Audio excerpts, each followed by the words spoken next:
sunkvežimis pritaikyts ir žemės ūkio veiklai, plus statybiniai veiklai. Kadangi įmonė vykdo statybinius darbus, tai toje vietoje optimaliai stengiam išnaudoti. Turim tą mašiną šulinių transportavimui, vamzdynų transportavimui, kadangi yra galimybė keisti konteinerius ir turim pakankamai platų pasirinkimą. Tai yra surungais, platformas, konteineriai, kur yra didesnės talpos.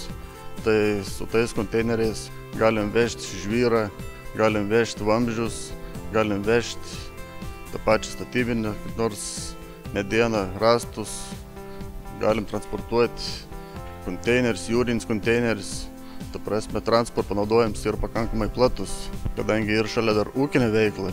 Išsimėtom konteinerius ir vienu momentu galim užkrauti iki 100 tonų kažkur. Tai manau, kad tas mūsų transportas turimus atstoja vidutiniškai turbūt 4-5 priekabas ir dar plus 4-5 traktorius, kurie tempti tas priekabas.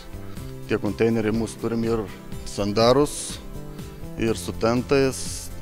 Kas liečia lietaus, nors atveju, tai nėra baimės palikti laukuose ir kablių sistemas pati eksploatacijai, tai manau, kad pakankamai ir paprasta, tikrai nėra ten sudėtinga, priežiūra reikalinga, kaip ir visai technikai. Didelis plius ir tai, kad galim valdyti patį kablį ir su distancijom pultu dar.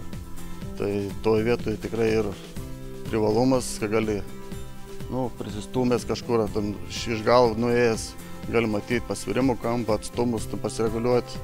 Kas liečia pačios mašinos dar pasirinkimą, tai aišku, tas dalykas buvo pakankamai atidžiai viskas žiūrima, skaičiuojama, vertinama ir toje vietoje tų pasiūlymų tikrai turėjom nemažai, vertinant ir kitus gamintojus, bet kokiu atveju Strongos pasiūlymas pasirodė rimtiniausias, nes kadangi buvo numatytas daug tų galimų problemų sprendimų į priekį, žiūrint visų antstatų montavimui.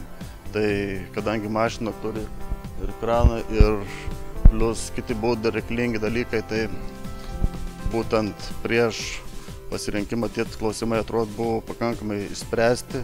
Esminis dalykas gal keliamoji mašinos galia, tai toj vietoj tikrai nėra tos didelės tokios rizikos, kad mašina neįvykdys paskirto darbą. Galim tikrai drąsiai užsikrauti bele kokį pakrautą konteinerį tų pačių grūdų, ar nors kad ir tą patį žvyrą, smėlį, skaldą. Tos rizikos kaip ir nėra, kad neišversim, nepakelsim.